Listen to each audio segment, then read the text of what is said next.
Hello folks, this is Kent Hovind. It is the May 23rd, 2015, and I wanted to share what's going on with my situation. I'm still wearing an orange jumpsuit, obviously, still in the Santa Rosa County Jail, and I should have gone home Monday. Here's the situation. Let me explain how it works for everybody so you know who to call and what to do. In 2007, Congress passed a law called the Second Chance Act, which says if a person's in prison for the first time and it's non-violent, they can be given 6 months home confinement off the end of their sentence. Normally you serve 85% of your sentence, so in a 10-year sentence you would serve 8.5 years, but you can knock off 6 months for home confinement. You can also knock off 10% of your sentence, so in my case 1 full year, for halfway house. That's what the Second Chance Act says. However, they give the discretion of whether you're going to get that time to the Bureau of Prisons. And of course, since they get paid based on body count in prison, they don't want to give that out at all, or certainly give out the minimum.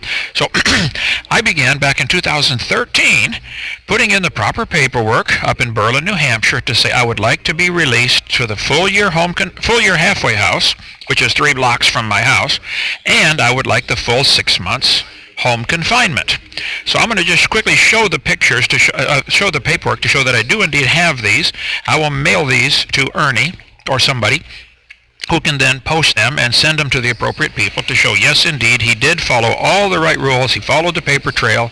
The problem is on the BOP's end, not on my end. I did everything right. I started with what's called a BP-8. That is simply what the inmates refer to as a cop-out. I don't know where that name comes from, but it's considered a BP-8 form where you make a request to a staff member, would you please do this for me? They then respond at the bottom with the response down here below this line. So I'm just going to read this to you. After a BP-8, if you don't get satisfaction, you go to what's called a BP-9. And a BP-9, or looks like this. This is a BP-9 form that I have. So I did all of these and got the responses from the appropriate people. So I'll just read this to you. This is my BP-8 form. After that, your BP-10 goes to the regional director, which in the case of the New Hampshire prison was, I think, Philadelphia. And then if you don't get satisfaction there, you go BP-11, which goes to the headquarters of the BOP in Washington. And you keep going up the food chain trying to get a response. I have all of that paperwork in my file. I'll be sending that to Ernie. Here is what's called the BP-8. To Miss Sedlak. Randall Sedlak was the case manager at Berlin, New Hampshire. She was later promoted down the hill to the medium security, and a new guy took over, which I will get into in a minute. So on August 13th, 8/13, now let me see, is this classic or what? Wow, on 8/13 is when I arrived at the Santa Rosa County Jail, 1 year later.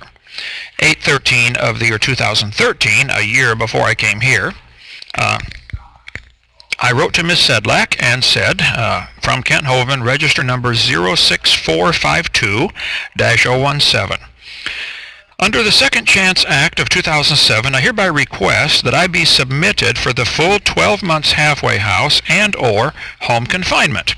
She responded, you will be reviewed in accordance with the Second Chance Act on October 17th through the 19th for, hard to read the writing here, for your release. Okay? Then I wrote back November 15th, after I had had what they call a team meeting, TEAM, where everybody, the counselor and the team manager meet and they decide, how are you doing? Every 6 months, every inmate in the federal prison meets with their what they call a unit team, which was Counselor Wesley Shea and Miss Randall Sedlak. So on October 15th, I wrote to her and said, it says, state your complaint. Today, I'm reading off this form now. Today at team, I was told I was being approved for 6 months home confinement. Per the Second Chance Act, I asked if I could also be given 6 months halfway house time for a total of 12 months combined. I was told that that is not possible, and I dispute that determination. And it says, state what actions you have made to formally resolve your complaint. It says, I spoke to my case manager in an effort to resolve the issue. State what resolution you expect. And I said, I would like the additional 6 months halfway house placement. Okay. Then I got a response from Ms. Sedlak.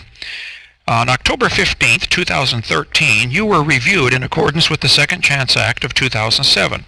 The unit team considered your needs for services, public safety, and the necessity of the Bureau to manage its inmate population. There's the key word right there. They want to manage their population.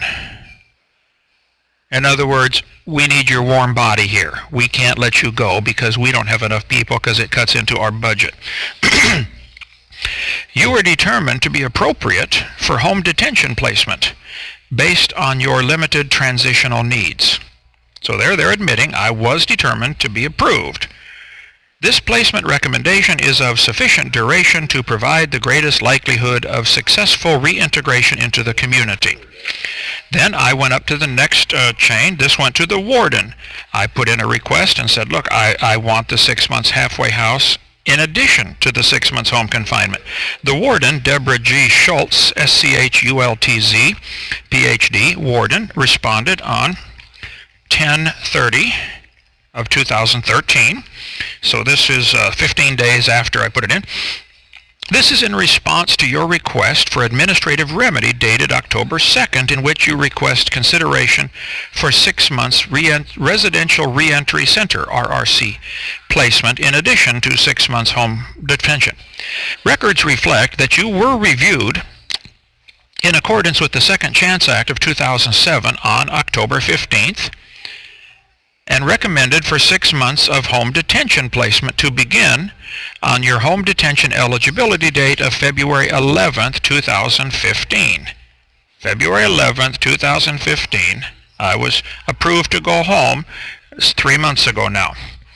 The unit team noted your strong family ties, lack of substantial transitional needs, and overall low risk assessment as the rationale for the recommendation. The unit team believes this placement is of sufficient duration and will provide the greatest likelihood of successful reintegration. Accordingly, your request for administrative remedy is denied. So they're denying me the 6 months halfway house, but they're admitting they approved me for the 6 months home confinement. If you're not satisfied with your decision, you may appeal to the regional director at the Bureau of Prisons in Philadelphia, Pennsylvania, and it's got the address here. So I did, and I got a response from the regional director right here. Appeal number is on the top of the page. A response from the regional director right there. Okay.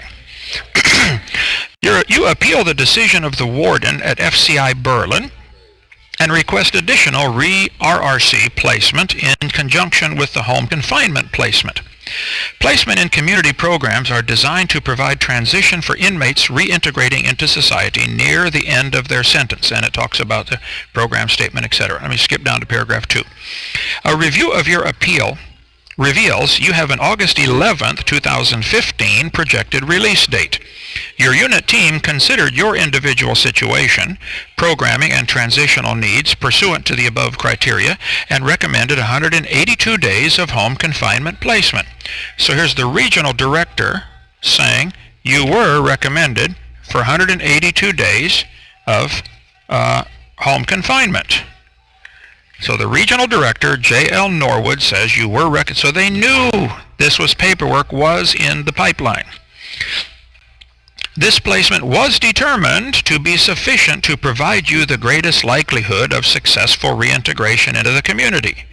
Staff are afforded broad discretion in reaching this decision, and by the way, that's the problem. The Second Chance Act should be mandatory.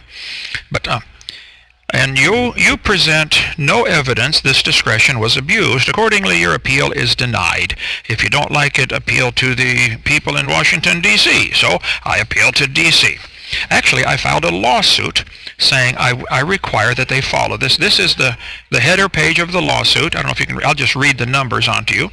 I filed a lawsuit and said, I want everything the law offers me. And this is in New Hampshire, at the Federal Court of New Hampshire. It was case number 1:11-CV, like Carl Vincent, -00062 JL, and anybody can look that up on Pacer and get all the documents filed in the lawsuit. I filed a lawsuit saying I want to be given everything that I deserve under the law. Here is a picture of the first page, petition for writ of habeas corpus. This is my petition saying, look, I want what the law says I'm supposed to have. In New Hampshire, it only costs $5 to file a lawsuit. So I did, paid the $5, and the suit was eventually dismissed. They said, no, 6 months home confinement is enough. Then,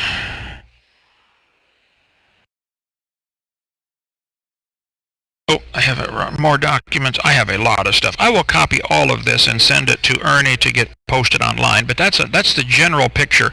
After the lawsuit, to get them to force them to give me the additional halfway house, I thought, oh well, at least I get to go home in February. That has been approved. And I thought it had been approved all the way along, until I find out now, all of a sudden, that I should have gone home a week ago.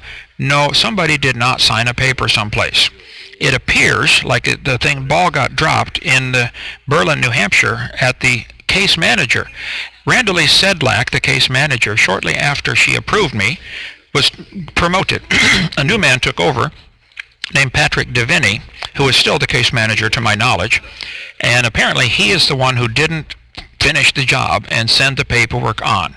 So because of his error, I'm assuming it was him, even though everybody up the line knew I'd been approved, there wasn't some paper signed. So the regional director knew, Washington knew that I'd been recommended for halfway house, but somebody never finished pushing the paperwork through. So they are personally damaging me, since I should have been home 5 days ago. So now that my new case has been completely dropped, there's absolutely no reason for me to be here or be transferred to Yazoo or any place. I should go home. So if you want to know who to contact, those are some things you can do. I'll get all this paperwork sent to Ernie. It can be posted. You can prove the point. What we have here is a situation like the Three Stooges, where they're all pointing at each other. Not me, it's him. Or button, who's got the button? This can be solved so simply. The director of the entire BOP can simply stand up and make an executive decision. He can simply call everybody down the chain and say, let this man go home today. He can do that. The judge can do that, but will not, I'm almost certain, but could.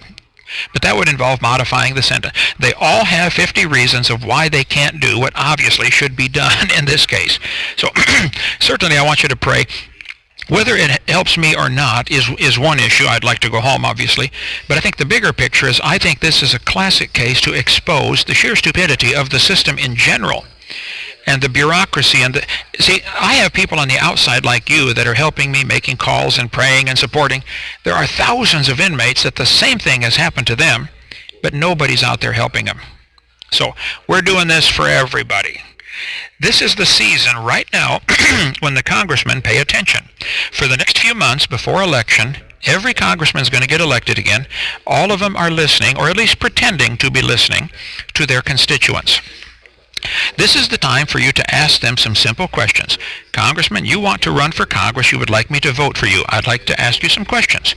Do you profit from the prison system in any way? Do you own land that you lease out to build prisons on? Most prisons are built on land that is leased for 100 years from somebody. And usually it's a corporation. Okay, are you on the board of that corporation? Are you the director of the timber company that owns the land that the federal courthouse in Pensacola is on? Do you own stock in the prison system in any way? Because I don't want you voted into office where you can make laws, because we're going to pay you for that, and then you make more profit on the backside by owning stock in the prison system. That would include the transportation of inmates, the G4S company that hauls people around. Do you own stock or profit from transporting prisoners? Maybe that's why they've moved Kent Hovind 23 times in prison, because somebody gets paid every time I get moved. Do you own stock in the company that makes these crazy jumpsuits, or makes the prison clothing, or does the commissary, or runs the telephone system, or HomeWave, this 50 cents a minute thing I'm using right now? It's $30 an hour for a computer, which cost them 3 cents. Okay, who's profiting off of this? I'm not saying people shouldn't make a profit, but it shouldn't be any judge or congressman or senator or anybody involved in law enforcement. You should ask your congressman, hey, you're running for Congress, would you pass a bill, would you present a bill that says anyone who is involved in lawmaking or law enforcement who is also caught profiting from the prison system will be given 10,000 years in jail. Whoa, let's explain it to them in a language they understand. Thank you so much, folks. Please, thank you. Keep praying for this. This case is much bigger than just Kent Hovind, though I have a personal dog in the fight. This is going to help many if we press this issue all the way. Thank you so much.